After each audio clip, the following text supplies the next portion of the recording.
יודע מה התוכניות שלו, לא יודע מה בראש שלו.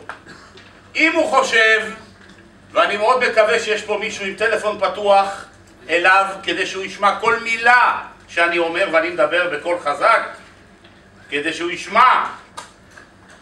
אם הוא חושב שהוא קנה את המפעל הזה בשביל נדל"ן, בשביל שטחים, בשביל עוד ביג, בשביל עוד הום סנטר, הוא טועה מאוד.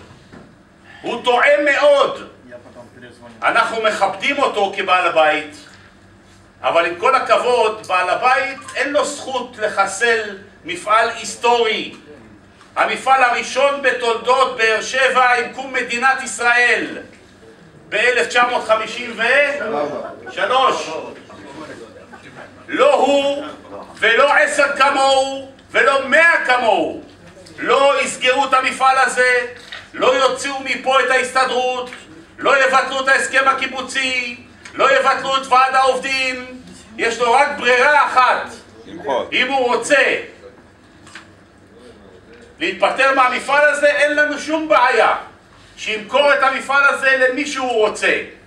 יש לוועד העובדים הצעה שישב עם ועד העובדים, כן? לבוא ולאיים עליכם בערב החג, נכנס לחדר האוכל בארוחת צהריים ומתחיל להפחיד אתכם? מה זה צריך להיות? איפה אנחנו חיים? באפריקה? אני מודיע לכם שיש לו מזל גדול שאני לא הייתי בחדר הזה. כי אם אני הייתי בחדר הזה, תאמינו לי, זה היה נגמר רע מאוד. איזה חוצפה, איזה חוסר אחריות. לבוא ולאיים על עובדים שעובדים קשה בעמל ידיהם כדי לפרנס את המשפחות שלהם. בשכר מינימום. בשכר מינימום עלוב. להפחיד אותם.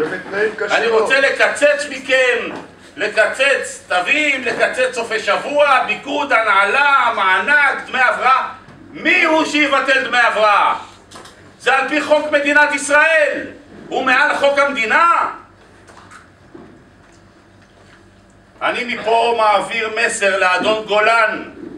לא מכיר אותך, לא טרחת לנסות להכיר אותי, אין שום בעיה. גם לא מעוניין להכיר אותך הלאה. אבל תיזהר, אתה פותח מלחמה עם ההסתדרות, אתה תיפגע קשות. אתה מאיים על העובדים פה, אתה תיפגע קשות. אתה תנסה להוריד שקל אחד במשכורת של העובדים, אתה תיפגע קשות. חד וחלק אני אומר את זה, בשם ההסתדרות. אם הוא לא הבין עם מי יש לו עסק, אז הוא ידע מעכשיו עם מי יש לו עסק. יום ראשון הקרוב הוא יקבל מכתב חריף ביותר מהיועץ המשפטי של ההסתדרות. הוא אישית, שהוא יוזהר על הדברים הקשים שהוא אמר בחוסר אחריות ועל הפרה בוטה של יחסי העבודה במפעל הזה שקיימים 60 שנה.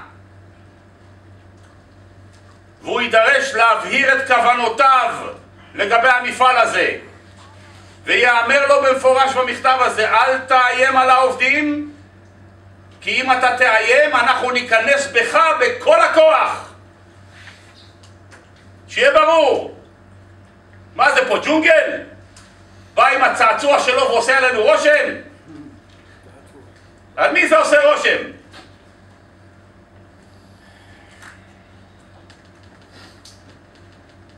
חוצפה שכזאת. שי לפנסיונרים לפסח ולראש השנה. לא מתאים לאדון יואב גולן. רוצה להוריד 121,000 שקל מהשי של הפנסיונרים שבנו והקימו את המפעל הזה. בושה וחרפה.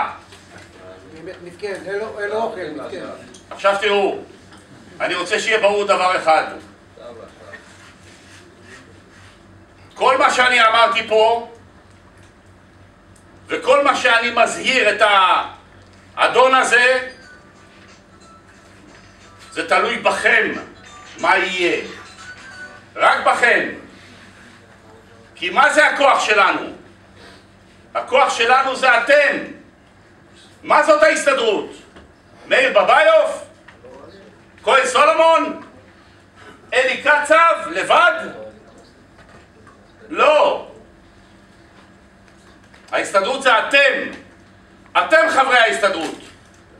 לכם יש את הכוח. לכם אין מה להפסיד.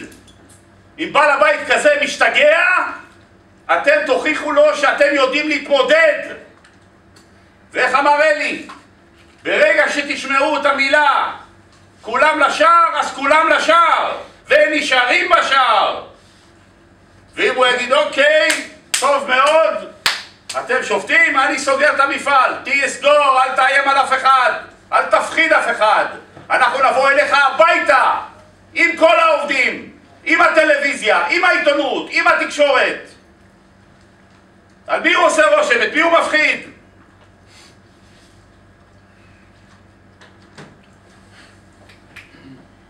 הכל תלוי בכם. תזכרו את השיחה הזאת. תזכרו את השיחה הזאת היום, ערב ראש השנה. אם תוכיחו שאתם חזקים, הוא יבין שאין לו מה לחפש פה. אתה רוצה לנהל משא ומתן? על פי החוק, זכותך.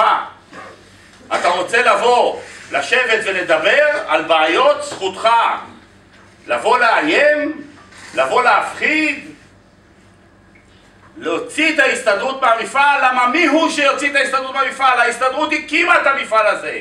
ההסתדרות הייתה הבעלים של המפעל הזה. הוא יוציא את ההסתדרות מהמפעל? חוצפן, פשוט חוצפן.